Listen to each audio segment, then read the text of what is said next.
시인 다윗은 하나님께서 자신을 이와 같이 환대해 주셨음을 노래하고 있습니다.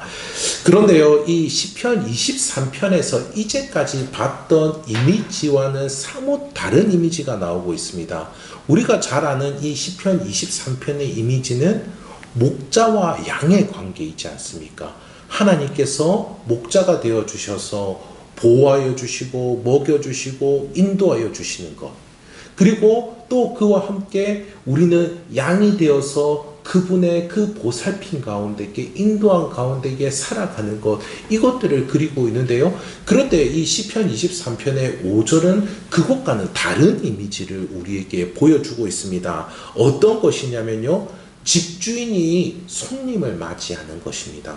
집주인이 잔치를 열어서 손님이 그것 가운데서 풍성하게 그 연회를 즐기는, 그 연회를 풍성하게 누리는 그와 같은 이미지를 보여주고 있는 것이죠. 자, 먼저 주께서 내게 상을 차려주셨다, 그렇게 노래하고 있습니다. 식사를 대접한다라는 것은요, 이 성경의 배경이 되는 그 고대 근동 사회에서는 최고의 환대를 한다라는 그런 의미를 가지고 있습니다. 저는 어떻게 보면 현대에도 이 의미가 많이 회복되어야 되지 않을까, 그런 생각이 드는데요. 만약에 어느 지역에 자신이 부유하고 명망 있는 사람이 되고자 라고 한다면요, 그 사람은 손님들에게 풍성한 식탁을 베풀고, 그리고 그 사람을 이렇게 환대해 주는 것입니다. 그래서 그 풍성한 그 음식과 환대로 말미암아서 그 사람들, 초청받은 사람들이 그것을 누리고서 그것이 끝났을 때 밖에서 막 소문을 내는 거죠. 야, 누구의 집에 가니까 야, 이런 산에 진미가 있더라. 포도주가 정말 차고 넘치게 너무 맛있는 포도주가 있더라. 거기 가니까 너무 향기로운 그 향기가 넘쳐 흐르더라. 그리고 그 집주인이 우리를 맞아주는데 얼마나 따스한 눈길로 맞아주는지, 와, 거기 가니까 정말 천국 같더라. 그 이야기를 사람들에게 막 이야기하는, 그래서 자랑하는 것, 그 집주인이 그거를 통하여서 영광받고 명망 있게 되는 것들을 이 당시 사회에서는 그와 같은 모습들이 있었다라고 하는 것이죠. 예, 산과 바다에 가장 좋은 음식이 오르고 향기로운 기름과 포도주가 흐릅니다. 주인의 미소가 손님을 안아줘요. 이 모든 것들이 사람들의 이야기거리가 되는 것입니다. 사람들은 그 집주인의 환대를 받으면서 그곳에 함께 한다는 것이 더할 나위 없는 자랑이고 기쁨이었던 것입니다. 근데 한번 생각해 보십시오. 요즘에 유명한 사람들은 그와는 너무나 다르죠? 사람들이 쉽게 탈 수 없는 세단을 타고 다닙니다. 그리고 사람들이 쉽게 접근할 수 없는 대저택에서 삽니다. 세상에 자기 집 그 대문을 열고 들어갔는데 현관문 갈 때까지도 차를 타고 가야 돼요. 예, 다른 사람들이 얼씬하지도 못해요. 유튜브에서 인기가 많은 사람들도 마찬가지입니다. 거기서는 굉장히 인기가 있는데 누군가가 그 사람에게 이렇게 다이렉트 메시지, 그런 기능이 있더라고요. 그것들을 보내면요, 이 사람들은 아무런 답변하지 않아요. 왜 내가 또 그 유명하지 않은 당신과 이야기를 말을 섞어야 되느냐고, 바쁘다는 핑계를 댈 뿐이죠. 이 시편이 기록될 당시에 누군가를 환대한다라고 하는 것은 자신의 것을 이렇게 정성스럽게 내어놓고 함께 즐기고 기뻐하는 것이었습니다. 이것이 정말 부유한 사람들, 풍요로운 사람들의 특징이었다라고 하는 것이죠. 그리고 사람들이 이런 이들과 함께 하는 것, 이것을 기쁨으로 여겼다라고 하는 것입니다. 세단과 대저택이 아니고요, 사람들과 함께 음식을 나누는 것. 여러분 어떻습니까? 여러분은 부유하십니까? 부자이십니까? 풍요로운 분이십니까? 이와 같이 다윗은 자신의 경험을 노래하고 있는 것입니다. 하나님께서 마치 부유한 이 집주인이 되어 주셔서 자신을 풍성한 식탁으로 초대해 주시고 그 부유함을 누리도록 해주셨음을 노래하고 있다라고 하는 것이죠. 그 안에서 함께하며 환대받는 것, 이것이 더할 수 없는 그의 자랑이었음을 우리는 볼 수가 있습니다.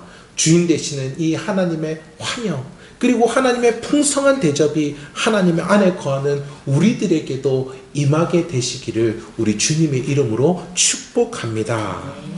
하지만요, 오늘 말씀을 읽어보니까 이런 환대가 어디서 이루어지는지 보십시오. 이렇게 노래하고 있습니다. 내 원수의 목전에서, 내 원수의 그 목전에서 상을 차려주셨다라고 이야기합니다. 흔히 사람들은 경기가 좋고 사람들의 인심이 넉넉하면 이렇게 음식도 나누고 즐거운 시간도 보낼 수 있겠다, 그렇게 생각을 합니다. 그리고 대체로 사람들이 기대하는 모습도 이와 같지요. 평안하고 풍족해야지 마음이 부드러워지고 따뜻한 시간을 보낼 수 있다, 그렇게 여깁니다. 조건이 갖추어져야지 행복할 수 있겠다 여기는 것이죠. 하지만 사람들의 실상은 여러분 어떻습니까? 없는 것 때문에 답답할 때가 많다라고 하는 것이죠. 그러니까 조건을 만들기 위해서 엄청나게 노력하고 수고하면서 살아가고 있습니다. 그 조건을 만들기 위해서 수고하고 지치는 것이죠. 그리고 이것들은 어떻습니까? 일에뿐만 아니라 관계에 있어서도 쉽지 않음을 경험합니다. 자신의 마음에 있어서도요, 메마르고 영적인 그 침체를 경험하기도 한다라고 하는 것이죠. 이런 것들이 바로 원수가 만들어내는 것입니다. 이런 것들이 원수가 만들어내는 것이죠. 행복할 만한 조건이 없으니까 행복하지 않은 거야 라고 사단이 우리에게 메시지를 보낸다라고 하는 것입니다. 그래서 원수의 목전에서 노래하는 것은 상상도 할 수 없는 일처럼 여겨진다라고 하는 것이죠. 조건이 주는 행복, 자리가 주는 평안, 이런 것들을 생각하고 있으면서 비교하고 평가하고 모함을 받고 노력을 하지만은 쉽지는 않고, 그래서 이 사단이 아닌 인간의 어떤 왼수가 사라지든지, 이 왼수가 주는 불행이 제거되든지, 내가 열등감을 가지고 있는 비교하는 모함을 하는 그 대상이 없어지든지 사라지든지 그렇게 해야 된다라고 생각합니다. 조건이 주는 평안에 매여 있는 것이죠. 하지만 하나님은 우리가 이와 같은 상태에 있다 할지라도 우리를 환대해 주신다는 겁니다. 우리를 환대해 주십니다. 원수의 목전에서 우리를 초대하신다라고 하는 것이죠. 원수의 괴롭힘 앞에서 하나님과 함께하는 그 안정과 부유함을 누릴 수 있게 해주신다라는 것이죠. 그 원수의 목전에 있고 그 어떤 조건이 없다 할지라도 어떻다라고요? 이 세상에 있는 산의 진미와 그리고 그 따뜻한 미소로 품어주신다라고 하는 것입니다. 원수들의 잔인한 행동은 계속됩니다. 그러나 그 가운데서도 하나님은 우리를 채우시고 부으시고 넘치게 하심을 경험케 하신다라고 하는 것이죠. 이와 같은 모습을요, 성경에서 대표적으로 무비보셋에게서 볼 수 있습니다. 무비보셋은 사울의 손자이지 않습니까? 이스라엘의 초대 왕이었던 그 사울이 하나님을 떠나게 되었을 때 주변에 있는 나라들에게도 굉장히 모질게 되어 있고, 그리고 자신의 백성들 역시 온전한 책임감을 감당하지 못한 채 자기 욕심대로 이끌었던 그런 왕이었습니다. 그런 그가 전쟁터에서 죽게 되자 어떻지요? 그의 가족들을 향하여서 사람들은 칼을 겨누기 시작했습니다. 사울의 아들 중에서 사울의 그 수많은 아들들은요, 사람에 의해서 나무에 매달려 새들의 먹이가 되기도 하는 그런 일들을 겪었습니다. 그 밑에서 그 아이의 어미들이 너무나 많이 우는 그런 모습도 볼 수 있는 아주 끔찍한 심판을 당하게 되었는데요. 그 당시에 유일하게 살아남았던 사람이 이 무비보셋이었습니다. 이 무비보셋은요, 사울의 손자이고 그리고 요나단의 아이였습니다. 요나단의 아이였습니다. 이렇게 이 사울 왕이 하나님을 떠나자 그 사울의 아들이었던 요나단이 어떻습니까? 다윗을 찾아가서 자신의 자녀들을 선대하여 줄 것을 강구하였지요. 그때 이 다윗 역시 요나단에게 은혜를 입어서 그 자녀들을 선대하여 주겠다, 그렇게 약속했습니다. 그러나 다윗은 그런 약속을 하지 않아도 됐었거든요. 왜? 사울에게 너무나 많은 쫓김을 당했고 죽임을 당할 뻔했던 그러한 일들이 너무나 많았기 때문에요.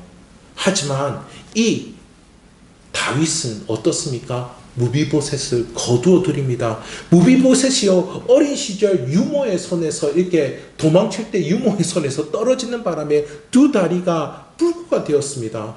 그리고요, 그는 사람의 눈을 피해서 로드발이라는 곳에서 살았는데, 이 로드발이 그 이름이 그 지역의 특징을 나타내는데요, 초장이 없는 황무지, 그런 곳이라고 합니다. 초장이 없는 황무지, 이 메마른 곳에서 숨어 지내야 하는 아주 절망적인 형편이었죠. 그런 무비보셋을 다윗이 왕궁에 초청을 합니다. 무비보셋이 다윗을 위해서 할 수 있는 게 뭐가 있겠습니까? 아무것도 없습니다. 그런데요, 이 다윗이 자신과 함께 식탁에 앉아서, 자신의 식탁에 앉아서, 왕궁의 식탁에 앉아서 함께 음식을 나눕니다. 그때 무비보셋이 자신에 대해서 이렇게 이야기하죠. 이 종이 무엇이기에 왕께서 죽은 개 같은 나를 돌보시나이까? 아니, 살아있는 개도 천대받는 판국에 자신을 죽은 개 같다라고 이렇게 이야기하다니요. 그를 죽이려던 원수들의 목전에서 다윗은 그를 평생 자신의 식탁에서 먹도록 했다는 것입니다. 초장이 없는 황무지에서 죽은 개 같은 존재, 그리고 두 다리가 불구인 폐잔병의 그 모습 가운데서 어떻습니까? 다윗은 무비보셋을 왕의 식구로 함께 먹는 식구로 그를 여겨주었다라고 하는 것입니다. 다윗은 자신을 죽이려던 사울, 그 손자인 무비보셋을 환대한 것이죠. 무비보셋을 조건 없이 받아준 것입니다. 무비보셋, 자신이 만든 조건, 자신이 만든 자리는 황무지의 개였던 것이죠. 황무지의 죽은 개였습니다. 하지만 왕과 함께하는 그 자리의 평안을, 왕이 채워주는 잔을 누릴 수 있는 그와 같은 특권을 누렸던 것입니다. 여러분, 하나님이 우리를 그렇게 대하십니다. 하나님은 조건이 갖추어져 있을 때가 아니고요, 원수의 목전에서 우리를 잔치로 초대하시는 분이시다라고 하는 것입니다. 그렇다면요, 다윗은 어떻게 이렇게 환대를 베풀 수가 있었을까요? 그냥 초장이 없는 황무지에 내버려둬도 될 사람을 자신과 함께 앉도록, 그것도 평생도록 그렇게 하도록 어떻게 그렇게 할 수 있었을까요? 도대체 다윗이 경험한 하나님의 환대는 얼마나 큰 은혜였던 것일까요? 그것을 볼 수 있는 본문이 누가복음 15장에 있습니다. 거기 보면요, 한 방탕한 아들이 나오는데요, 이 방탕한 아들이 살아있는 아버지의 재산을 가지고서 다른 나라에 가서 허랑방탕하게 다 써버립니다. 그 아들이 살기가 힘들어서 다시 집으로 돌아오는데요, 그는 돌아오면서도 아버지 집에 수많은 종들 중에서 하나라도 역임을 받도록 받아줬으면 좋겠다라는 그런 소망의 마음으로 왔던 겁니다. 그가 왜 이렇게 말했느냐면요, 고대 근동의 이 관습과 율법으로는 이 동네 사람들이 이 아들을 돌팔매질해서 죽여도 상관없기 때문이에요. 무방하기 때문입니다. 그는 단순히 불효자가 아니고요, 돈에 눈이 멀어가지고 살아있는 아버지를 죽은 사람처럼 여겨서 그 돈을 가지고 넣은 겁니다. 아버지의 재산을요. 폐륜도 이런 폐륜이 없는 겁니다. 살아있는 아버지를 죽은 사람 취급하다니요. 하지만 그 아버지가 어떻게 하죠? 그 아들을 멀리서 바라보고서 알아보고 달려갑니다. 얼싸 안아줍니다. 그 아들에게 반지도 끼워주고 신발도 신겨주고 새 옷도 입혀줍니다. 그리고 소를 잡고 온 동네 사람들을 초대해서 잔치를 여는데요. 이 동네 사람들이 이 잔치에 초대를 받아서 어떤 반응을 보일까요, 여러분?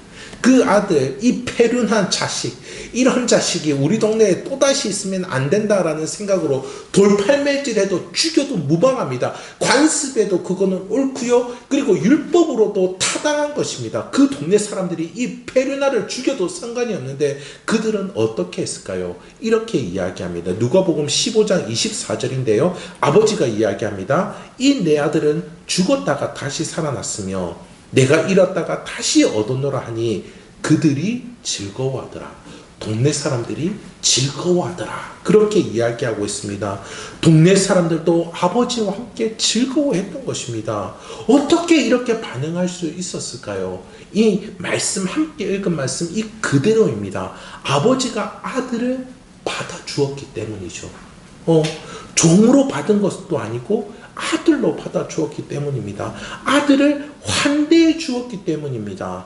이 아버지의 안아주고 받아주고 축복해 주는 것, 이것에 동네 사람들도 기뻐하며 잔치를 즐길 수가 있었던 것이죠. 소고기를 먹어서 그럴까요?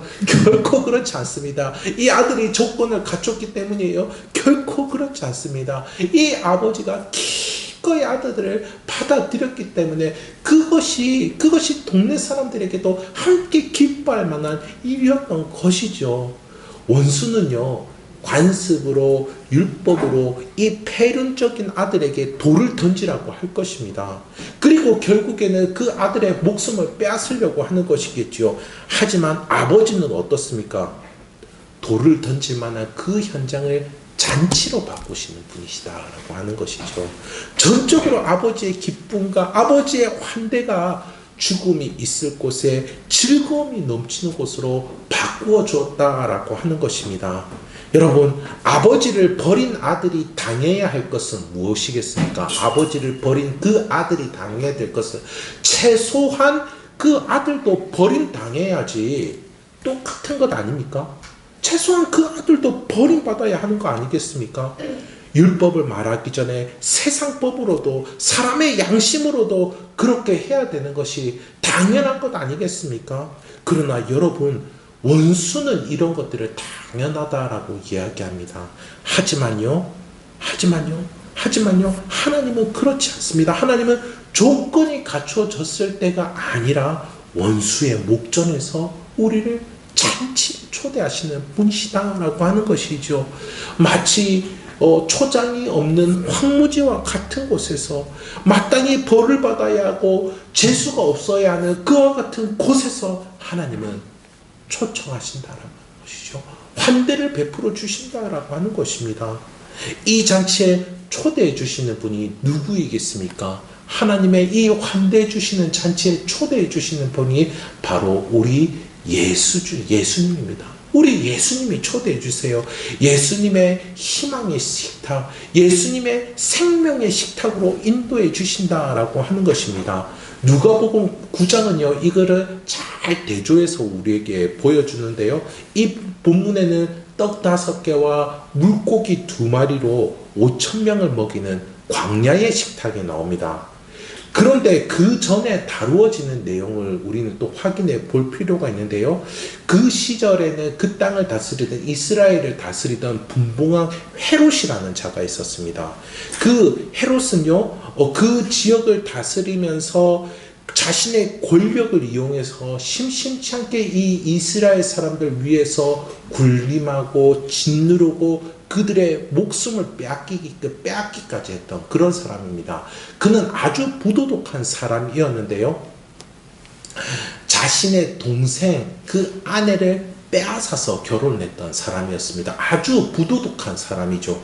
그래서 그 당시에 이 이스라엘 사람들에게 추앙받는 한 인물이 바로 세례 요한이었습니다. 세례 요한은 이 분봉왕 헤롯, 그 권력자의 이 패역한 모습에 대해서 아주 크게 질타를 했던 것이죠. 백성들이 다 듣는 곳에서 왕에 대해서 모욕을 줬던 겁니다. 그러니까 그 왕이 엄청 화가 나가지고 이 세례 요한을 잡아들였던 것이죠. 결국에 세례 요한이 어떻게 되었습니까? 이 헤롯이 식탁을 차리고 잔치를 베풀어서 수많은 사람들이 초대되었을 때, 그때 이 세례 요한의 목을 베어버리죠. 죽여버립니다. 헤롯의 식탁에는 무엇이 있는 것입니까? 죽음의 식탁에는 죽음이 있는 것이죠. 그 죽음의 식탁이 되어버립니다. 그러나 정반대의 장면이 바로 예수님에게서 볼 수 있는 것이죠. 정반대의 장면이 바로 그 이야기가 나온 그 바로 이후에 예수님은 자신을 따르는 무리들에게 하나님의 나라를 가르치고, 그리고 하나님의 나라가 이와 같다라고 하면서 병든 자를 고쳐주셨어요. 이에 하루 종일 따라왔던 이 무리들이 허기지게 되었습니다. 이때 예수님께서 떡 5개와 물고기 2개, 떡 5개와 물고기 2개가 무슨 조건이 되겠습니까, 여러분? 그것을 두고 기도를 하셨습니다. 그러자 어떤 일이 일어나게 되었습니까? 5,000명이 먹고도 12강주리가 남게 되는, 정말 오늘 말씀을 읽은 대로 잔이 넘치게 되는 그런 일들이 일어나게 된 것이죠. 이 식탁은 어떤 식탁입니까? 단지 배고픔을 달래는 식탁이 아니었던 것이죠. 예수님이 하나님께서 하늘에서 내리시는 만나가 되어서 그들에게 영원한 생명을 주시는 생명의 식탁, 희망의 식탁이 되었던 것입니다. 그 식탁 가운데에 우리 주님은 무리들을 초대하시고 그 생명을 풍성하게 누리게 해주셨다라는 것이죠. 예수님, 우리 주님의 하나님께서 주시는 그 사랑, 그 은혜, 하나님께서 주시는 그 풍성한 그 거룩함을 이들로 하여금 경험토록 했다라고 하는 것입니다.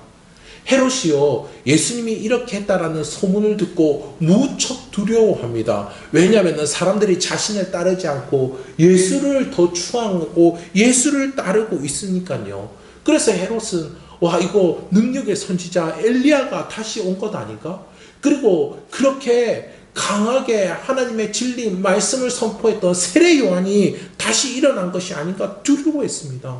여러분, 원수가 하는 일들은요, 모두 이렇게 두려움과 불안 속에서 행한다라고 하는 것입니다. 그러나 예수님은 어떻습니까? 생명과 은혜를 베풀어 주신다라고 하는 것이죠. 조건을 갖추어야 한다라는 그 염려가 없는 현장으로 이끌어 가신다라고 하는 것입니다. 여러분, 그러나 우리는 어떻습니까? 우리는 세상 속에서 두려워하고 불안해합니다. 그러나 그 안에서도 희망의 식탁, 생명의 식탁으로 우리를 초대하시는 우리 주님의 부르심과 이끄심을 들으실 수 있기를 간절히 소원합니다. 그 초대에 매 순간마다 응답하심으로 생명의 잔치, 희망의 잔치를 경험하시기를 우리 주님의 이름으로 축복합니다. 이 잔치에 초대를 받고 즐거워하는 사람들의 특징이 있습니다. 그들은요, 또 다른 사람들에게 이 잔치를 자랑하고 소문을 내고 이 잔치에 초대를 한다라는 것입니다. 또 다른 사람들도 이 잔치의 환대를 누리도록 한다라고 하는 것이죠. 제가 대학 캠퍼스 간사를 시작하고 허리가 아파서 이렇게 알아 누운 적이 있습니다. 늘 허리 아픈 얘기가 나오는데 그놈이 그런데 아프다는 것을 그 당시에는 주변 사람들에게 이야기하지를 못하겠는 거예요. 왜냐하면은 많은 사람들의 이렇게 안 믿으시는 그런 분들의 이렇게 이야기를 듣고 이렇게 반대 가운데에서 이렇게 사역을 시작을 했고 그러니까는 사역하는 것도 못마땅해 하는데 아프다는 것까지 말하기가 이게 쉽지가 않은 겁니다. 그때 느꼈습니다. 아픈 것보다 아플 때 외로운 게 더 힘들다라는 거. 네, 그때 느꼈는데요. 당시 제가 있는 지역에 지부 대표를 맡으신 간사님이 계셨습니다. 이게 결혼한 지 얼마 안 되셨고 임신하셨던 그런 상태였는데요. 처음에는 제 자취방에 이것저것 이렇게 반찬도 이렇게 갖다 주셨습니다. 근데 어떻습니까? 허리가 아픈데 그 반찬 갖다 줘도 제가 차려 먹을 수가 없는 거죠. 그때는 간신히 동네에 있는 작은 병원을 왔다 갔다 하는 게 하루의 전부였던 그런 때였습니다. 그런 것들을 보니 이분이 자신의 남편과 함께 이렇게 차로 오셔가지고 자기 집에를 데리고 가는 겁니다. 이게 제가 또 한 덩치하지 않습니까? 그런데요, 그분은 더 커졌어요. 엄청 힘든 장사신데 그런 저를 들쳐매고서 자기 차에 태워서 집으로 가셨는데, 당시 부천에 있는 작은 이 빌라였습니다. 방이 2개였는데요. 그런데 집을 딱 들어가니까 한 방은 옷으로, 짐으로 가득 차 있는 것입니다. 그런데 한 방은 이렇게 침대가 이렇게 놓여져 있어요. 그런데 웬걸 침대 밑에 이불이 깔려져 있는 겁니다. 저건 내 자리구나 싶어서 제가 거기에 딱 누웠습니다. 네, 염치 불구하고 누웠어요. 그리고 신혼이신 이분들은 침대에서 자는 겁니다. 그리고 다음날 웬걸요, 허리가 더 아픈 겁니다. 제가 허리가 더 아픈 거예요. 그래서 그날 밤 체인지 했습니다. 제가 그 신혼부부의 침대에서 편안하게 자고, 그분들은 바닥에 내려오셔서 임신하신 그 신혼부부가 바닥에 내려와서 잤습니다. 계속 밥도 챙겨주시고, 그렇게 며칠이 지나니 몸이 좀 괜찮아지더라고요. 그랬더니 집으로 이 사람 저 사람들을 부르는 겁니다. 저는 누워있고 그분들은 한참 막 자기들끼리 이야기하고 떠들고 있는 거예요. 그러다가 밤늦게 돌아가는 겁니다. 이 누워있는 것이 하나도 부끄럽지 않더라고요. 그리고 같이 웃고 떠드느라 염치를 볼 여유도 없었습니다. 그때 저는 이렇게 알게 되었습니다. 하나님이 나에게 차려주신 식탁이 바로 이 집이었구나. 이 집이었구나. 저는 아직도 제 선배들만큼 환대를 하지는 못하는 것 같습니다. 하지만은 감사가 클수록 기쁨이 크고, 감사가 클수록 저 역시 믿음의 선배를 따라 살아가는 것, 이것이 복된 것이구나, 이것이 아버지 집에서 아버지의 식탁을 누리는 것이구나 라고 하는 그런 마음들이 계속해서 일어나는 것들을 볼 수가 있습니다. 느끼게 됩니다. 말씀을 맺도록 하겠습니다. 원수의 식탁에는요, 두려움이 있습니다. 비교가 있고요, 그리고 끝내 죽음입니다.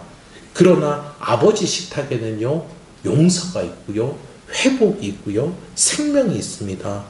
오늘 여러분은 어느 식탁에 앉으시겠습니까? 아버지 하나님께서 우리를 위해서 마련해 놓으신 그 식탁에 앉으실 수 있기를 간절히 소원합니다. 그 잔치에 기쁨과 감사와 찬양을 풍성하게 올려드리는 저와 모든 성도님들 되시기를 우리 주님의 이름으로 축복합니다.